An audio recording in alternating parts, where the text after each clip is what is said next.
Road സൈഡിലെ തട്ടുകടകൾ മുതൽ 5 star ഹോട്ടലിൽ വരെ സുലഭമായി കിട്ടുന്ന എല്ലാവരുടെയും ഫേവറേറ്റ് ആയിട്ടുള്ള വെജ് മോമോസ് ആണ് നമ്മളുടെ ഇന്നത്തെ റെസിപ്പി. ഇത് എൻ്റെയും വളരെ ഫേവറേറ്റ് ആയിട്ടുള്ളൊരു റെസിപ്പിയാണ്. കുട്ടികൾക്കും വലിയവർക്കും ഒരുപാട് ഇഷ്ടപ്പെടുന്ന ഒരു റെസിപ്പി കൂടിയാണിത്.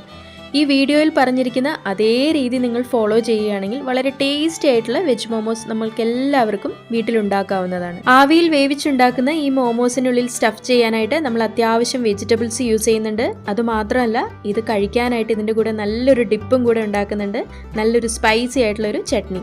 ഇതെല്ലാം കൂടെ കഴിക്കാനായിട്ട് അടിപൊളി ടേസ്റ്റാണ്. റെസ്റ്റോറൻറ്റിൽ നിന്നും കിട്ടുന്ന അതേ ടേസ്റ്റ് വരാനായിട്ട് നമ്മൾ ഒരുപാട് കാര്യങ്ങൾ ഇതിൽ ചെയ്യുന്നുണ്ട്. അതെല്ലാം വളരെ എളുപ്പമാണ്. അപ്പോൾ എല്ലാവരും ഈ വീഡിയോ ഒന്ന് ട്രൈ ചെയ്ത് നോക്കുക, അഭിപ്രായങ്ങൾ അറിയിക്കുക.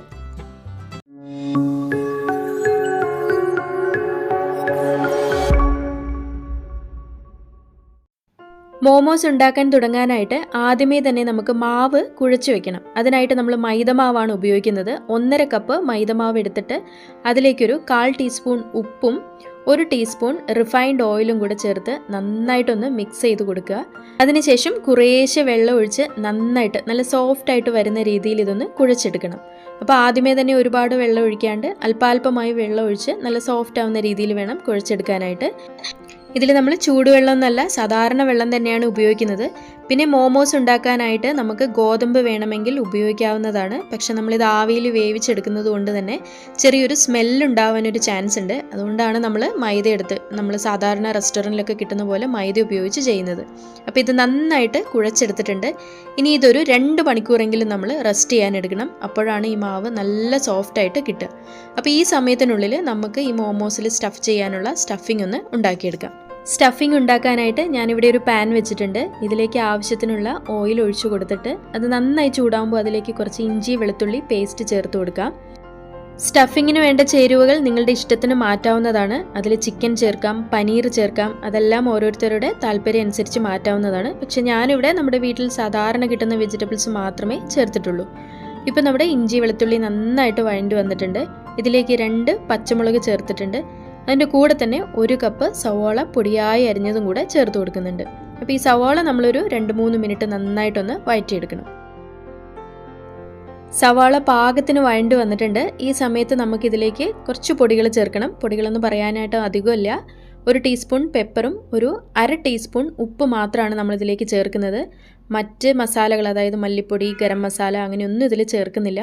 പെപ്പറും ഉപ്പ് മാത്രമാണ് ചേർക്കുന്നത്. അപ്പോൾ അതൊന്ന് ചൂടായി കഴിയുമ്പോൾ ഇതിലേക്ക് 1 കപ്പ് ക്യാബേജ് പൊടിയായി അരിഞ്ഞതും 1 കപ്പ് ക്യാരറ്റ് പൊടിയായി അരിഞ്ഞതും കൂടെ ചേർത്ത് കൊടുക്കുന്നുണ്ട്. ഇതിലേക്ക് നിങ്ങൾക്ക് ക്യാപ്സിക്കം, ഞാൻ നേരത്തെ പറഞ്ഞ പോലെ പനീർ, ഇതെല്ലാം ഈ സമയത്ത് വേണമെങ്കിൽ ചേർത്ത് കൊടുക്കാവുന്നതാണ്. ഇനി ഇതെല്ലാം ചേർത്തിട്ട് ഒരു 2 മിനിറ്റ് ഒന്ന് വഴറ്റി കൊടുത്താൽ മതി. ഇത് ഒരുപാട് കുക്കാവേണ്ട ആവശ്യമില്ല. 2 മിനിറ്റ് നന്നായിട്ടൊന്ന് വഴറ്റിയെടുത്തിട്ടുണ്ട്. അപ്പോൾ ഇതിൽ കുറച്ച് ഉപ്പിൻ്റെ കുറവുള്ളത് കൊണ്ട് കുറച്ച് ഉപ്പും കൂടെ ചേർത്ത് കൊടുക്കുന്നുണ്ട്. ഒരു 1/4 ടീസ്പൂണും കൂടെ ചേർത്ത് കൊടുക്കുന്നുണ്ട്. ഈ സമയത്ത് നമ്മൾ ഇതിലേക്കൊരു 1/4 ടീസ്പൂൺ സോയാ സോസും കൂടെ ചേർത്ത് കൊടുക്കാം. ഒരുപാട് ചേർക്കേണ്ട ആവശ്യമില്ല. എന്നിട്ട് ഒരു മിനിറ്റ് നന്നായിട്ടൊന്ന് വഴറ്റി കൊടുക്കുക. ഇനി ഫ്ലെയിം ഓഫ് ചെയ്തതിന് ശേഷം നല്ല പൊടിയായി അരിഞ്ഞിട്ടുള്ള മല്ലിയിലയും കൂടെ ചേർത്ത് കൊടുക്കാം. ഇതും കൂടെ ചേർത്ത് നന്നായിട്ടൊന്ന് ഇളക്കി കൊടുക്കാം. അപ്പോൾ ഇവിടെ നമ്മുടെ വെജ് മോമോസിനുള്ള സ്റ്റഫിംഗ് റെഡി ആയിട്ടുണ്ട്. ഇത്രയും വെജിറ്റബിൾസ് ഒക്കെ ചേർത്തിട്ടാണ് നമ്മൾ ഉണ്ടാക്കുന്നത്. അപ്പോൾ ഇത് ഓഫ് ചെയ്തതിന് ശേഷം കുറച്ച് കഴിഞ്ഞ് വേറൊരു പാത്രത്തിലേക്ക് മാറ്റുന്നതായിരിക്കും നല്ലത്. അല്ലെങ്കിൽ ഒരുപാട് ഡ്രൈ ആയി പോകും ഈ ഒരു സ്റ്റഫിംഗ്. അപ്പോൾ നമുക്ക് കഴിക്കുമ്പോൾ അത്ര ജ്യൂസി ആയിട്ടുണ്ടാവില്ല. ഇനി നമുക്ക് മോമോസ് കഴിക്കാനുള്ള ഡിപ്പും കൂടെ ഉണ്ടാക്കാം. ഏതായാലും നമുക്ക് 2 മണിക്കൂർ വേണം നമ്മുടെ മാവൊന്ന് സെറ്റായി കിട്ടാൻ. അപ്പോൾ ആ സമയത്ത് നമുക്കിത് രണ്ടും തയ്യാറാക്കാം. അപ്പോൾ ഈ ഒരു ചട്നി ഉണ്ടാക്കാനായിട്ട് 2 നല്ല പഴുത്ത തക്കാളി എടുത്തിട്ടുണ്ട്. തക്കാളി ഇതുപോലെ ഒന്ന് കട്ട് ചെയ്തെടുക്കണം. താഴ്ഭാഗം നന്നായിട്ടൊന്ന് മുറിച്ചെടുക്കുക. മുകൾ ഭാഗത്ത് നന്നായിട്ടൊന്ന് വരയുന്ന രീതിയിൽ വേണം കട്ട് ചെയ്തെടുക്കാനായിട്ട്. ഇനി ഇതിലേക്ക് 2 കാശ്മീരി മുളകും കൂടെ ചേർത്ത് കൊടുക്കുന്നുണ്ട്. നിങ്ങൾക്ക് എരിവ് കുറച്ചും കൂടെ കൂടുതൽ വേണമെങ്കിൽ മുളകിൻ്റെ അളവ് കൂട്ടാവുന്നതാണ്. ഇനി ഇതിലേക്കൊരു 1/2 കപ്പ് വെള്ളം ഒഴിച്ച് ഒരു വിസിൽ വരുന്നത് വരയ്ക്കും നന്നായിട്ടൊന്ന് വേവിച്ചെടുക്കും. തക്കാളിയും മുളകും നന്നായിട്ട് വെന്ത് വന്നിട്ടുണ്ട്. കുക്കറിൽ പ്രഷറൊക്കെ മാറിയിട്ടുണ്ട്. നമുക്കിതൊന്ന് തുറന്നു നോക്കിയിട്ട് ഈ തക്കാളിയുടെ തൊലിയെല്ലാം നമുക്കൊന്ന് കളഞ്ഞു കൊടുക്കണം. അപ്പോൾ ചെറുതായിട്ട് ചൂടുണ്ട്. അതുകൊണ്ട് തന്നെ ഇതുപോലൊരു സ്പൂണിൽ എടുത്തിട്ടാണ് ഞാനിതിൻ്റെ തൊലി കളയുന്നത്. അപ്പോൾ നമ്മൾ നേരത്തെ തന്നെ ഇങ്ങനെ കട്ട് ചെയ്ത് വെച്ചതുകൊണ്ട് ഇതിൻ്റെ തൊലി കളയാനായിട്ട് വളരെ എളുപ്പമാണ്. നമുക്ക് നുള്ളി എടുക്കാൻ പറ്റും. ചെറുതായിട്ടൊന്ന് ചൂടാറിയതിന് ശേഷം ചെയ്താൽ വളരെ പെട്ടെന്ന് കിട്ടും. അപ്പോൾ ഇങ്ങനെ 2 തക്കാളിയുടെയും തൊലിയെല്ലാം കളഞ്ഞിട്ട് ഈ തക്കാളിയും മുളകും പിന്നെ നമ്മൾ വേവിക്കാൻ ഉപയോഗിച്ച ആ വെള്ളവും കൂടെ ചേർത്ത് നന്നായിട്ട് മിക്സിയിലൊന്ന് അരച്ചെടുക്കണം. ഇനി ഈ ചട്നി ഒന്ന് താളിച്ചെടുക്കണം. അതിനായിട്ടൊരു കടായി വെച്ചിട്ടുണ്ട്. കടായി നന്നായിട്ട് ചൂടാവുമ്പോൾ അതിലേക്ക് 1 ടീസ്പൂൺ റിഫൈൻഡ് ഓയിൽ ഒഴിച്ചു കൊടുക്കുക. എണ്ണ നന്നായിട്ട് ചൂടാവുമ്പോൾ അതിലേക്ക് പൊടിയായി അരിഞ്ഞിട്ടുള്ള ഇഞ്ചിയും വെളുത്തുള്ളിയും ചേർത്ത് കൊടുക്കുക. നേരത്തെ നമ്മൾ പേസ്റ്റാണ് ചേർത്തത്, ഇവിടെ നമ്മൾ പൊടിയായി അരിഞ്ഞതാണ് ചേർക്കുന്നത്. ഇത് രണ്ടും നന്നായിട്ട് ഫ്രൈ ആയി വരുമ്പോൾ നമ്മൾ നേരത്തെ അരച്ചു വെച്ച തക്കാളിയുടെയും കാശ്മീരി ചില്ലിയുടെയും പേസ്റ്റ് ചേർത്ത് കൊടുക്കുക. നന്നായി ഇളക്കി കൊടുക്കുക. ഇത് നന്നായിട്ട് തിളച്ചു വരണം. അതുമാത്രമല്ല, ഇതിൽ നിന്ന് എണ്ണ തിരിഞ്ഞു വരുന്ന ആ ഒരു പരുവം വരെ നമ്മളിത് നന്നായിട്ടൊന്ന് തിളപ്പിക്കുക. അതിനുശേഷം ഇതിലേക്കൊരു 1/4 ടീസ്പൂൺ സോയാ സോസ് ഒഴിച്ചു കൊടുക്കുക. അതിൻ്റെ കൂടെ തന്നെ 1 ടീസ്പൂൺ ടൊമാറ്റോ കെച്ചപ്പ് ചേർത്ത് കൊടുക്കുക. 1 ടീസ്പൂൺ വിനീഗർ ചേർത്ത് കൊടുക്കുക. പിന്നെ നല്ലൊരു രുചിക്ക് വേണ്ടിയിട്ട് 1 ടീസ്പൂൺ ഷുഗറും കൂടെ ചേർത്ത് കൊടുക്കുക. നമുക്ക് ഈ റെസ്റ്റോറൻറ്റിൽ നിന്നും കിട്ടുന്ന ആ ഒരു ചട്നിയുടെ ആ ഒരു ഡിപ്പിൻ്റെ ടേസ്റ്റ് വരാൻ നമ്മളിതിൽ ഷുഗർ എന്തായാലും ചേർത്ത് കൊടുക്കുക.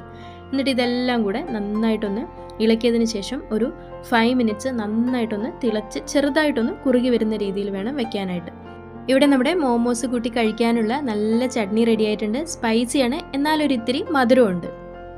ഇപ്പോൾ ഏകദേശം 2 മണിക്കൂർ ആയിട്ടുണ്ട്. നമ്മുടെ മൈദമാവൊക്കെ നന്നായിട്ട് സോഫ്റ്റായി വന്നിട്ടുണ്ടാവും. അപ്പോൾ ഈ ഒരു പരുവത്തിൽ നല്ല സോഫ്റ്റായി വന്നിട്ടുണ്ട്. നമ്മൾ ഡ്രൈ ആകാതിരിക്കാനായിട്ട് മുകളിൽ കുറച്ച് എണ്ണയൊക്കെ തെളിച്ച് വെച്ചിട്ടുണ്ടായിരുന്നു. വീണ്ടും ഇത് നന്നായിട്ടൊന്ന് കുഴച്ചെടുക്കുക. അതിനുശേഷം ഭൂരിയൊക്കെ ഉണ്ടാക്കുന്ന ആ ഒരു വലുപ്പത്തിൽ ചെറിയ ചെറിയ ഉരുളകൾ ഉണ്ടാക്കി വെച്ചു കൊടുക്കുക. അപ്പോൾ നമുക്ക് മോമോസ് ഉണ്ടാക്കാനായിട്ട് എളുപ്പമായിരിക്കും. ഇതിൻ്റെ വലുപ്പം ഒരുപാട് കൂടരുത്, ചപ്പാത്തിയുടെ ആ ഒരു വലുപ്പത്തിൽ വേണ്ട. ചെറിയ ചെറിയ ഉരുളകളാക്കി എടുത്തു വെച്ചാൽ മതിയാവും. ഒട്ടും ക്രാക്ക് ഇല്ലാത്ത നല്ല സോഫ്റ്റ് ആയിട്ടുള്ള ഉരുളകളായിട്ട് വേണം ഉണ്ടാക്കാനായിട്ട്. അതുകൊണ്ട് നന്നായിട്ട് പ്രസ് ചെയ്ത് വേണം ഇതൊന്ന് ഉരുട്ടിയെടുക്കാനായിട്ട്. ഇനി ഇതിൻ്റെ 2 ഭാഗത്തും കുറച്ച് മൈദമാവ് പുരട്ടിയതിന് ശേഷം നമ്മുടെ ചപ്പാത്തി ഉണ്ടാക്കുന്ന രീതിയിൽ നന്നായിട്ടൊന്ന് പരത്തിയെടുക്കാം. മൈദമാവ് ആയതുകൊണ്ട് തന്നെ നല്ല റബ്ബറി ആയിരിക്കും. നമ്മൾ പരത്തുന്നതിനനുസരിച്ച് വീണ്ടും അത് ചുരുങ്ങി വരാൻ ചാൻസ് ഉണ്ട്. അങ്ങനെ കട്ടിയായിട്ട് പരത്തി കഴിഞ്ഞാൽ നമ്മുടെ മോമോസ് കഴിക്കുമ്പോൾ ഒരു ടേസ്റ്റ് ഉണ്ടാവില്ല. ഒരുപാട് മാവ് പോലെ നമുക്ക് ഫീൽ ചെയ്യും. അതുകൊണ്ട് നല്ല വലിച്ച് നീട്ടി വേണം നമ്മളിത് പരത്തിയെടുക്കാനായിട്ട്. അപ്പോൾ ചെറിയൊരു പൂരിയുടെ വലുപ്പത്തിലാകുമ്പോൾ അതിൻ്റെ നടുക്കിലായിട്ട് സ്റ്റഫിങ് വെച്ച് കൊടുക്കുക. കുറച്ചധികം തന്നെ സ്റ്റഫിങ് വെച്ച് കൊടുക്കുക. അപ്പോഴായിരിക്കും കഴിക്കാനായിട്ട് ടേസ്റ്റ് ഉണ്ടാവുക. ഇനി ഇതൊന്ന് മടക്കിയെടുക്കുന്നതൊന്ന് ശ്രദ്ധിച്ചു നോക്കുക. സാരിയുടെ ഞൊറിവെടുക്കുന്ന രീതിയിൽ തന്നെയാണ് നമ്മളിത് മടക്കിയെടുക്കുന്നത്. ഒരു മടക്ക് മടക്കിയതിന് ശേഷം അടുത്തുള്ള മടക്ക് അതിന് മുകളിലായിട്ട് വെക്കുക. ഇതിന് ശേഷം ഇത് രണ്ടും കൂടെ നന്നായിട്ടൊന്ന് പ്രസ് ചെയ്ത് കൊടുക്കുക. ഈ പ്രസ് ചെയ്യുന്ന കാര്യം മറക്കരുത്, അല്ലെങ്കിൽ നമ്മൾ സ്റ്റഫിങ് പുറത്തേക്ക് വരാൻ ചാൻസ് ഉണ്ട്. അപ്പോൾ ഇതുപോലെ ചുറ്റിനും മടക്കിയെടുക്കുക. അവസാന ഭാഗം വരുമ്പോൾ നന്നായിട്ടൊന്ന് വീണ്ടും പ്രസ് ചെയ്ത് കൊടുക്കുക. പിന്നീട് ഇതെല്ലാം കൂട്ടിയതിന് ശേഷം നന്നായിട്ടൊന്ന് തിരിച്ചു കൊടുത്താൽ മതിയാവും. അപ്പോൾ ഈ സമയത്ത് സ്റ്റഫിങ് കുറച്ച് മുകളിലേക്ക് വരുന്നത് പോലെ തോന്നും. അപ്പോൾ ചെറുതായിട്ടൊന്ന് ഉള്ളിലേക്ക് അമർത്തി കൊടുക്കുക. ഇനി ഇതെല്ലാം പിടിച്ച് നന്നായിട്ടൊന്ന് തിരിച്ചു കൊടുക്കണം. അപ്പോഴും ശ്രദ്ധിക്കുക, സ്റ്റഫിങ് പുറത്തോട്ട് വരില്ല എന്നുള്ളത് ഉറപ്പ് വരുത്തുക. കാരണം നമ്മളിത് ആവിയിൽ വേവിച്ചെടുക്കേണ്ടതാണ്. ആദ്യത്തെ ഒരെണ്ണം ചെയ്യുമ്പോൾ മാത്രം കുറച്ചൊരു കൺഫ്യൂഷൻ ഉണ്ടാവും. പക്ഷേ 2-3 എണ്ണം ചെയ്ത് കഴിയുമ്പോൾ നമുക്ക് എളുപ്പത്തിൽ ഇത് ഉണ്ടാക്കിയെടുക്കാവുന്നതാണ്. അപ്പോൾ നമ്മളുടെ മോമോസ് എല്ലാം ഇവിടെ റെഡി ആയിട്ടുണ്ട്. ഇനി നമുക്കിതൊന്ന് വേവിച്ചെടുക്കണം. ആവിയിൽ വേവിച്ചെടുക്കാനായിട്ട് ഞാനിവിടെ ഇഡ്ഡലി പാത്രം തന്നെയാണ് എടുക്കുന്നത്. അപ്പോൾ ഒരു ഇഡ്ഡലി തട്ടിൽ കുറച്ച് ഓയിലൊന്ന് സ്പ്രെഡ് ചെയ്ത് കൊടുത്തിട്ട് ഇതിൽ ഓരോ മോമോസായിട്ട് വെച്ച് കൊടുക്കുക. എന്നിട്ട് നന്നായിട്ട് ആവിയിലൊന്ന് വേവിച്ചെടുക്കണം. കുറഞ്ഞതൊരു 25 മിനിറ്റെങ്കിലും നമ്മളിത് വേവിച്ചെടുക്കുന്നുണ്ട്. അടച്ചു വെച്ച് ഒരു 5 മിനിറ്റ് ഹൈ ഫ്ലെയിമിൽ വേവിച്ചതിന് ശേഷം ഫ്ലെയിം നന്നായിട്ട് കുറച്ച് വയ്ക്കുക. അപ്പോഴൊരു 25 മിനിറ്റിന് ശേഷം ഇതുപോലെ നല്ല സോഫ്റ്റ് ആൻഡ് ഫ്ലഫി ആയിട്ടുള്ള മോമോസ് നമുക്ക് കിട്ടുന്നതായിരിക്കും. അപ്പോൾ നല്ല ചൂടുള്ള നല്ല സോഫ്റ്റ് ആയിട്ടുള്ള മോമോസ് ഇവിടെ റെഡി ആയിട്ടുണ്ട്. ഇതിൻ്റെ കൂടെ നമ്മുടെ സ്പൈസി ആൻഡ് സ്വീറ്റ് ആയിട്ടുള്ള ചട്നി കൂട്ടി കഴിക്കാനായിട്ട് അപാര രുചിയാണ്. അപ്പോൾ എല്ലാവരും ഈ മോമോസ് ഒന്നും മറക്കാതെ ട്രൈ ചെയ്ത് നോക്കുക. ഇനി ഇത് ഹോട്ടലിൽ പോയി കഴിക്കേണ്ട ഒരു ആവശ്യമില്ല. നിങ്ങൾക്കും കുട്ടികൾക്കും വീട്ടിൽ തന്നെ കഴിക്കാവുന്നതാണ്. എല്ലാവരും ഈ റെസിപ്പി മറക്കാതെ ഒന്ന് ട്രൈ ചെയ്ത് നോക്കുക. കമൻറ്റ് ബോക്സിൽ വീഡിയോയെക്കുറിച്ചുള്ള അഭിപ്രായങ്ങൾ പറയാൻ മറക്കരുത്. അതുപോലെ തന്നെ വീഡിയോ ഇഷ്ടമായെങ്കിൽ ലൈക്ക് ചെയ്യാനും മറക്കരുത്. ഈ വീഡിയോ സബ്സ്ക്രൈബ് ചെയ്യാതെ കാണുന്നവർ ആരെങ്കിലും ഉണ്ടെങ്കിൽ മറക്കാതെ ഒന്ന് സബ്സ്ക്രൈബ് ചെയ്ത് സപ്പോർട്ട് ചെയ്യുക. മറ്റൊരു വീഡിയോയുമായി വീണ്ടും കാണാം. താങ്ക്